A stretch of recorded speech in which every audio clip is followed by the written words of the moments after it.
Hello everyone, welcome to my channel SD kitchen recipes. আজকে আমি তোমাদের সাথে শেয়ার করছি চিকেনের একটা অন্যরকম রেসিপি। এইভাবে তোমরা একবার চিকেনটা বানিয়ে দেখো, খেতে কিন্তু দারুণ টেস্টি হয়। ভাত, পরোটা, রুটি, লুচি, এমনকি ফ্রাইড রাইসের সাথেও খেতে কিন্তু এটা বেশ ভালো লাগে। একদম অল্প তেল মশলার মধ্যেই কিন্তু রান্নাটা করার চেষ্টা করেছি। তো চলো দেখে নেওয়া যাক আজকের এই রেসিপি। চিকেনের এই রেসিপিটা করার জন্য এখানে আলু, পেঁয়াজ, ক্যাপসিকাম, টমেটো কেটে নিয়েছি। এখানে ক্যাপসিকাম আর পেঁয়াজকে কিউব করে কেটে নিয়েছি, টমেটোগুলোকে ছোট ছোট করে কেটে নিয়েছি। 3টে মিডিয়াম সাইজের আলুকে মাঝখানে ফালি করে কেটে নিয়েছি আর 2টো মিডিয়াম সাইজের পেঁয়াজকে কুচিয়ে নিয়েছি। এখানে নিয়ে নিয়েছি 500 গ্রাম মতো চিকেন। চিকেনটাকে ভালো করে গরম জলে ধুয়ে নিয়েছি। এখন চিকেনটাকে ম্যারিনেট করে নিচ্ছি। দিয়ে দিলাম সমস্ত পেঁয়াজ কুচি, দিয়ে দিচ্ছি আদা, রসুন, কাঁচা লঙ্কা, জিরের পেস্ট।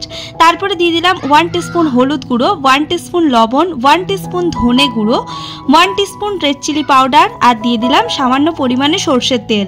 দিয়ে এখন চিকেনটাকে ভালো করে মেখে নেব। সমস্ত মশলার সাথে এখন চিকেনটাকে ভালো করে মেখে নিচ্ছি। তো মেখে এটাকে আধা ঘন্টার জন্য রেস্টে রেখে দেবো। এখন গ্যাসের ওভেনে একটা কড়াই বসিয়ে দিয়েছি। কড়াইটাকে ভালো করে গরম করে নিয়ে দিয়ে দিলাম পরিমাণ মতো সরষের তেল। তেলটাকে ভালো করে গরম করে নিয়ে তারপরে দিয়ে দিলাম আলুগুলোকে এখন লালচে ভাব করে ভেজে নেব। তো সমস্ত আলুগুলোকে এখন আমি ভেজে নিচ্ছি। লবণ আর হলুদ দিয়ে আলুগুলোকে ভেজে নিতে হবে। দিয়ে দিলাম 1 টিস্পুন লবণ, 1 টিস্পুন হলুদ দিয়ে আবারও ভালো করে ভেজে নিচ্ছি।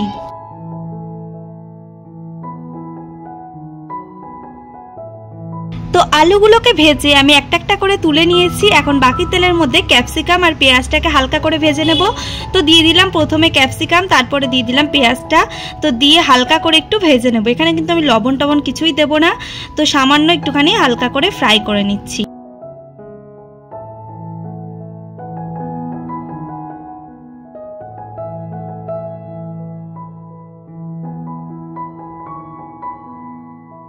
ক্যাপসিকাম পেঁয়াজ ভেজে তুলে নিয়েছি। এখন কড়াইতে দিয়ে দিলাম আরও কিছুটা পরিমাণে সরষের তেল। তেলটাকে ভালো করে গরম করে নিয়ে তারপরে ফোড়নে দিয়ে দিলাম একটা শুকনো লঙ্কা, একটা তেজপাতা, একটা দারচিনি স্টিক, একটা লবঙ্গ আর একটা এলাচ। ফোড়নটাকে হালকা নাড়াচাড়া করে তারপরে দিয়ে দিলাম ম্যারিনেট করে রাখা চিকেনটা দিয়ে এখন ভালো করে কষিয়ে নিতে হবে চিকেনটাকে। তো এখন দেখতে পাচ্ছ চিকেনটাকে ভালো করে কষিয়ে নিচ্ছি। ঢাকা দিয়ে দিয়ে কিন্তু চিকেনটাকে রান্না করে নেব আমি। তো এখন আমি চিকেনটা রান্না করে নিচ্ছি।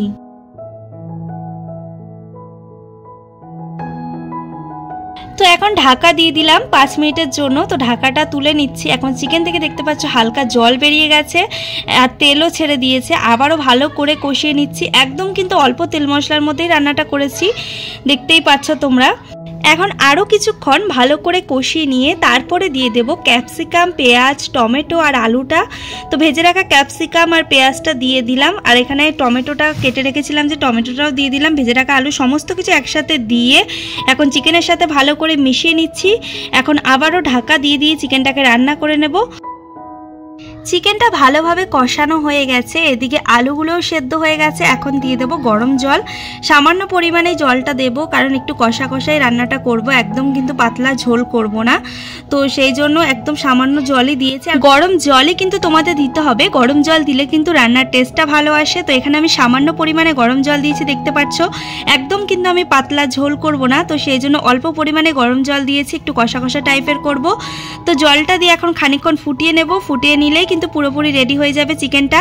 তো এখানে দেখতে পাচ্ছ চিকেনটা পুরোপুরি রেডি হয়ে গেছে। এই চিকেনটা বানাতে কিন্তু বেশি সময়েরও প্রয়োজন হয় না, তোমরা দেখতেই পেলে খুব কম সময়ের মধ্যে কিন্তু আমি চিকেনটা বানিয়ে ফেলেছি।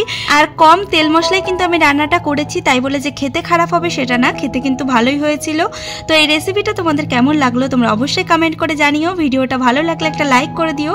যারা যারা এখনো পর্যন্ত আমার চ্যানেলটাকে সাবস্ক্রাইব করনি তারা প্লিজ চ্যানেলটাকে সাবস্ক্রাইব করে পাশে থাকা বেল আইকনটা বাজিয়ে দিও, তাহলে আমার ভিডিও নোটিফিকেশন আসার সাথে সাথেই তোমাদের কাছে পৌঁছে যাবে। তো দেখা হচ্ছে নতুন কোনো রান্নার রেসিপির ভিডিওর সাথে। ধন্যবাদ।